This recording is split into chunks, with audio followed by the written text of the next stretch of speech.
Welcome friends, বুল বিয়ার্জন YouTube চ্যানেলে আপনাদের স্বাগত। প্রথমে আমরা দেখে নিই ব্যাঙ্ক নিফটি আজকে কীভাবে মুভ করেছে। দেখুন, ব্যাঙ্ক নিফটি আজকে এক্স্যাক্টলি কালকে যে অ্যানালাইসিস ছিল এবং আমার যে ট্রেন্ড লাইন কালকে থেকে অনেক দিন থেকেই রয়েছে, সেই ট্রেন্ড লাইন অনুযায়ী কিন্তু ব্যাঙ্ক নিফটি এক্স্যাক্টলি তাই কাজ করেছে। যেমন ব্যাঙ্ক নিফটি আজকে যেখানে ওপেন হয়েছে 48,000-এর যে আমার ট্রেন্ড লাইন রয়েছে 48,083, তার নিচে 48,045-এ উপরে গেছে, কিন্তু আবার নিচে আসার সঙ্গে সঙ্গে কিন্তু ব্যাঙ্ক নিফটি প্রায় সেখান থেকে 400 পয়েন্টের মুভ কিন্তু দিয়েছে। যদি আমরা টোটাল ডাউন সাইডটা কাউন্ট করি তাহলে 48,057 ওপেন এবং লো হলো 47,725, অর্থাৎ 48,000 থেকে 725, অর্থাৎ 250 পয়েন্ট নিচে। এবং যদি উপর থেকে আমরা দেখি একদম টপ থেকে, তাহলে কিন্তু টোটাল 48,200 এবং ওদিকে 250, টোটাল 500 পয়েন্টের মুভমেন্ট কিন্তু আজকে দিয়েছে। এবং যদি উপরের গ্যাপ থেকে ধরি আমরা, তাহলে কিন্তু এখান থেকে 48,500 থেকে 47,700, অর্থাৎ এখানে কিন্তু পুরোপুরি 700-800 পয়েন্টের মুভ দিয়েছে। এবং কালকে যারা পুট ক্যারি করেছিলেন তারা কিন্তু অনেক প্রফিট করতে পেরেছেন। এখানে প্রায় 700-800 পয়েন্ট মুভমেন্ট, তার মানে পুটের প্রাইস কিন্তু প্রায় 500 থেকে 600 পয়েন্ট কিন্তু এখানে বেড়েছে। সো মার্কেটে এইভাবেই কাজকর্ম হয়। আপনারা যদি ঠিকমতো এখানে অ্যানালাইসিস করতে পারেন তাহলে কিন্তু মার্কেটে প্রফিট করা কিন্তু সহজ। সো কালকের জন্য মার্কেটে কি হতে পারে? সো কালকের জন্য মার্কেট যদি গ্যাপ ডাউন ওপেন হয় তাহলে এই সব এরিয়া, অর্থাৎ 47,597, অর্থাৎ 47,600 রাউন্ড ফিগারে ধরুন, তাহলে কিন্তু হিউজ সাপোর্ট হিসাবে কাজ করবে 47,600 এরিয়া। সো ফার্স্ট আমি এখানে মার্ক করে নিই 47,600 এরিয়া। এই এরিয়া কিন্তু একটি সাপোর্ট এরিয়া হিসাবে কাজ করবে। সেকেন্ড, এই যে এরিয়াটা গ্যাপ আপ হয়েছিল, এই এরিয়াটা অর্থাৎ 47,000 এরিয়া কিন্তু সাপোর্ট হিসাবে কাজ করবে। যদি এই সাপোর্টটা না কাজ করতে পারে তাহলে কিন্তু নেক্সট টার্গেট 47,000, অর্থাৎ 700 পয়েন্টের ডাউন সাইড এখনও কিন্তু এখানে বাকি আছে। তবে সাপোর্ট নিয়ে একেবারে ডাউন সাইড হবে না, সাপোর্ট নিয়ে এখান থেকে কিন্তু মুভ করতে পারে। এবং যদি মার্কেট 48,000-এর লেভেল আবার ব্রেক করে দেয় তাহলে কিন্তু হিউজ শর্ট কভারিং আসতে পারে এবং সেক্ষেত্রে মার্কেট কিন্তু এই যে গ্যাপ আছে, এই গ্যাপ ফিল আপ করার জন্য চলে আসতে পারে, অর্থাৎ 48,700 লেভেল। আর মার্কেট আপসাইডের জন্য কিন্তু ওপেন হওয়া শুরু হয়ে গেছে, অর্থাৎ মার্কেট যেখানে ক্লোজ করেছে যদি এই গ্যাপটা ফিল করে দেয় তাহলে কিন্তু এই ATH কাটার পরে মার্কেট যতটা নিচের দিকে মুভ হয়েছে ঠিক এতটা উপরের দিকে মুভ করতে পারে, অর্থাৎ 50,000-এর মুভ কিন্তু মার্কেট দিতে পারে। সো এখানে কিন্তু মার্কেট নিচে এসছে মানে অনেক বড় এখানে মুভমেন্ট আছে আপ সাইডের জন্য, যদি মার্কেট এখান থেকে ক্র্যাশ না করে। এবং মার্কেট ক্র্যাশ করার কোনো এখানে সিচুয়েশান তেমন নেই। ICICI ব্যাংকের সাহায্যে মার্কেট নিচে আসতে পারে এবং 50 ডেজ EMA 47,000-এর সাপোর্ট, 47,000 এখানে 47,600 সাপোর্ট, ফার্স্ট সাপোর্ট 47,600, এই এরিয়াটা 47,600 সাপোর্ট। তারপরে এখানে 47,200, 47,000-এর সাপোর্ট, 50 ডেজ EMA সাপোর্ট এবং কোভিডের যে ব্ল্যাক লাইন তার সাপোর্ট। অর্থাৎ মার্কেট এখান থেকে কিন্তু সাপোর্ট জোনে আসার জন্য রেডি হচ্ছে। আর যদি এখান থেকে সাপোর্ট জোন ক্রস করে যায় তাহলে কিন্তু এই যে মার্কেটের বায়ার আছে, এখানে যত পরিমাণে বায়ার আছে, বেশিরভাগ বায়ার এখানে বায়ার, তাহলে কিন্তু তাদের একটা স্টপ লস হিট হয়ে যেতে পারে। তাহলে কিন্তু মার্কেট আরও মুভমেন্ট করতে পারে, 43,000 44,000-এর মার্কেট কিন্তু আসতে পারে। সো এখান থেকে মার্কেটে একটি বড়সড় মুভমেন্ট হতে পারে। যদিও জিওপলিটিক্যাল ইস্যু ছিল, মার্কেটে অনেক ধরনের টেনশন ছিল, তবুও মার্কেট এখান থেকে কিন্তু 700-800 পয়েন্টের মুভমেন্ট করেছে অর্থাৎ মার্কেটে। এবং আমি দেখাবো যে বড় বড় ব্যাঙ্কগুলো কি সিনারিওতে আছে, সেই অনুযায়ী কিন্তু মার্কেটে কাজ করছে। কালকে আমরা কীভাবে ট্রেড করব তার জন্য আমি 15 মিনিট চার্ট খুলে নিই এবং আমার ট্রেন্ড লাইনগুলো বন্ধ করে দিই। সো ট্রেন্ড লাইন ওকে আমার যে ছিল সে দেখুন 15 মিনিট ক্যান্ডেলে মার্কেট এখানে জাস্ট একটি ক্রস ওভার তৈরি করেছে, যে ক্রস ওভারটা কিন্তু অনেক দিন আমরা দেখিনি।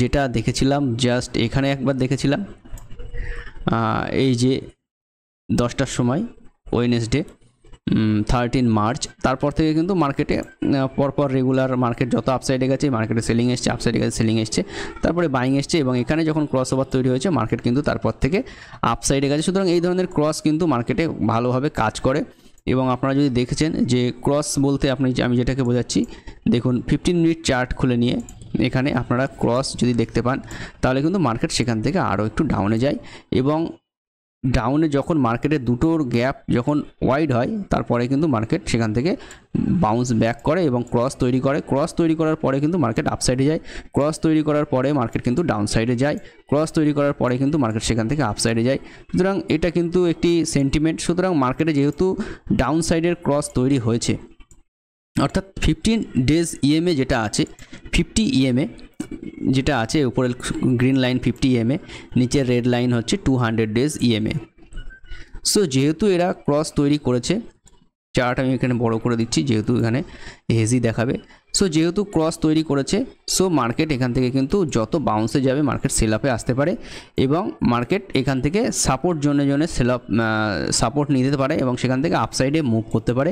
এবং যখন এই ক্রস এখান থেকে আবার যখন 15 ইএমএ এখন 200 ডেজ ইএমএ উপরে হয়ে যাবে, 15 ইএমএ নিচে চলে আসবে। এখন কি হবে যে 200 ডেজ এরকম উপরে চলে যাবে এবং 15 ইএমএ নিচে চলে আসবে। গ্যাপ যখন বাড়বে, যখন গ্যাপ সর্বোচ্চ হবে এরকমভাবে, তখনই কিন্তু আবার এরা ক্রস করা শুরু করবে এবং তখন মার্কেটে আবার আপসাইড আসা শুরু হবে।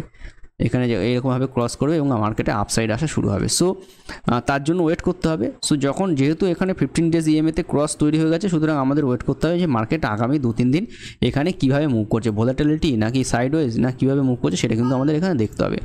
সো দেখুন মার্কেট যেহেতু এখানে 47,700 এবং 47,600 লেভেলে যেহেতু এবং 47,000 লেভেলে সাপোর্ট আছে, তো কালকে যদি মার্কেট আপ সাইডে খোলে তাহলে কিন্তু আমাদের হিউজ বাইং পোটেনশিয়াল আসবে। কারণ এই সব যারা সেলিং করেছে তাদের কিন্তু এখানে স্টপ হিট হয়ে যাবে এবং মার্কেট কিন্তু সোজা এখান থেকে আপ সাইডে স্পাইক করতে পারে। এখান থেকে আপসাইডের মুভ কিন্তু আমরা এখান থেকে নিতে পারি। এই সব এরিয়া আমাদের স্টপ লস হিসাবে থাকবে বা এখানে আসলে আপনি অ্যাভারেজ করে মার্কেটকে আপসাইডে যখন যাবে তার সঙ্গে কিন্তু রাইড করতে পারেন। সো এই একটা সিনারিও চলে গেল আমাদের আপসাইডের জন্য। সেকেন্ড, যদি মার্কেট গ্যাপ ডাউন খোলে তাহলে কিন্তু মার্কেট গ্যাপ ডাউন খুললে মার্কেটে কিন্তু আজকের মতো এত পোটেনশিয়াল পাওয়া যাবে না, যেহেতু মার্কেটে এত বেশি নিউজ নেই। ইরান ইসরায়েল কিন্তু অনেকটা ঠান্ডা আছে এবং অয়েল প্রাইস যেগুলো আছে সেগুলো অনেকটা কুল আপ হয়ে গেছে, গোল্ড প্রাইস কুল আপ হয়েছে, ইল্ড কমে গেছে, অর্থাৎ রেট কাট কিন্তু জুনে আসতেও পারে। সো মার্কেট কিন্তু অনেকটা যে আনসার্টেনিটি ছিল তাকে কিন্তু মার্কেট অনেকটা আপনার ক্যাশ করে নিয়েছে, মার্কেট ক্যাশ করে নিয়েছে, মার্কেটে এগুলো ডাইলুট হয়ে গেছে। সো মার্কেট যদি গ্যাপ ডাউন খোলে তাহলে কিন্তু একটি মৌকা থাকবে মার্কেট কিছুটা গ্যাপ ডাউন গিয়ে মার্কেট আপসাইডে আসার জন্য। খুব বেশি আপসাইড আসবে না, আপসাইডে আসলেই কিন্তু সেল আপ হবে। সো মার্কেট এখান থেকে যদি গ্যাপ ডাউন খোলে তাহলে মার্কেট কিন্তু এই 47,700 750 লেভেল কিন্তু আপসাইড করতে পারে এবং এখান থেকে কিন্তু মার্কেট একটা আপসাইডের পোটেনশিয়াল নেবে। উইক প্লেয়াররা কিন্তু এখানে বাইং চালিয়ে যাবে, তারা এখানে বাইং করতে থাকবে যতক্ষণ না মার্কেট আপসাইডে যাবে। সো তারা হেরে গেলে কিন্তু তারা স্টপ লসও কেটে দেবে। সুতরাং তারা কিন্তু একটা চান্স নেবে যে মার্কেট এখান থেকে আপসাইডে করার। তারা সবসময় নেগেটিভ বা কন্ট্রা গেম খেলে, যেহেতু তাদের কাছে পজিশন থাকে, হেজিং করা থাকে, তারা মার্কেটে অনেক বেশি পয়সা লাগায়। সো তাদের ক্ষেত্রে স্টপ লসটাও অনেক বড় বড় রাখতে পারে তারা। সো সেক্ষেত্রে মার্কেটে কিন্তু তাদের ক্ষেত্রে পোটেনশিয়াল থাকবে মার্কেটকে আপ করার জন্য। সো এই গেল ব্যাঙ্ক নিফটির আমার অ্যানালাইসিস। আমি চলে যাই নিফটির চার্টে। সো নিফটি দেখুন আজকে একটি আশ্চর্যজনকভাবে আপসাইড মোমেন্টাম করেছে। সো নিফটি নিচে এসছে, উপরে গেছে, আবার উপর থেকে নিচে সেল আপ এসছে।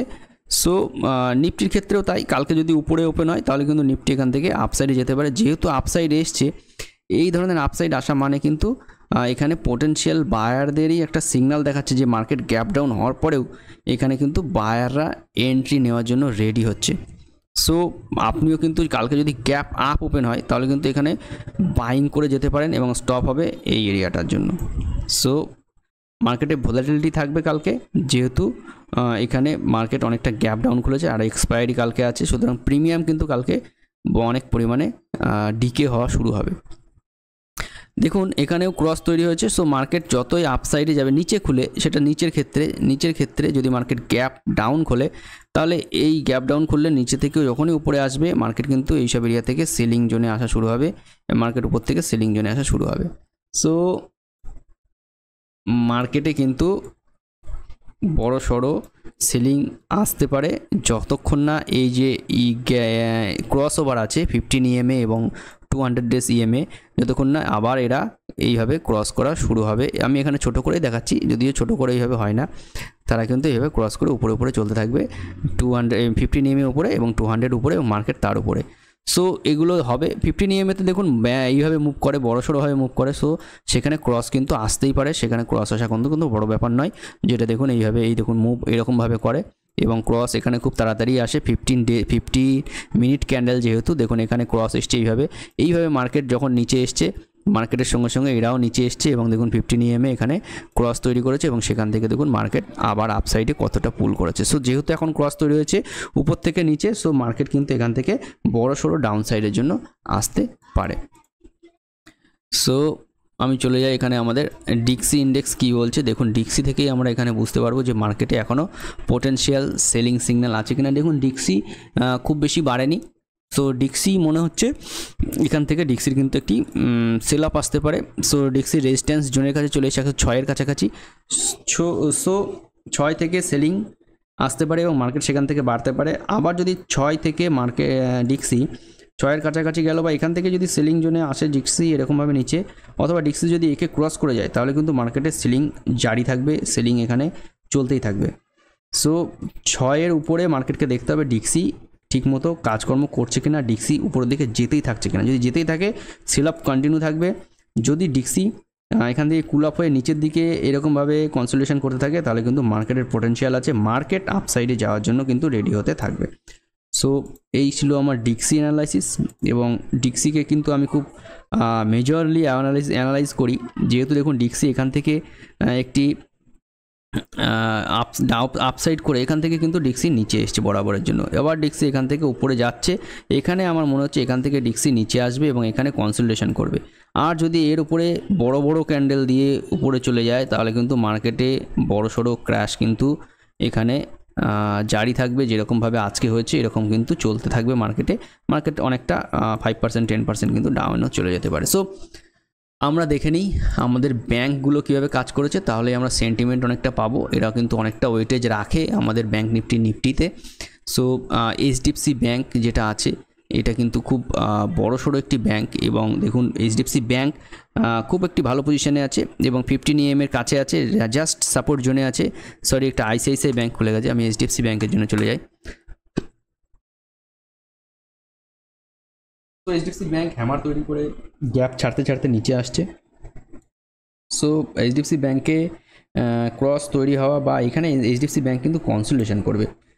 এখান থেকে ডাইরেক্ট উপরে যাওয়া এইচডিএফসি ব্যাঙ্কের ক্ষেত্রে এইসব সেলিং জোন আছে, এইগুলোকে রেসপেক্ট করছে। সো এখান থেকে মার্কেটকে যেতে হলে এদের স্টপ লস নিয়ে তবে এইচডিএফসি ব্যাঙ্কে বাইং করে যেতে হবে। সুতরাং এইচডিএফসি ব্যাঙ্ক 1500, আমি এখানে এক্স্যাক্ট মেজার করে দেখিয়ে দিই যে কতর উপরে।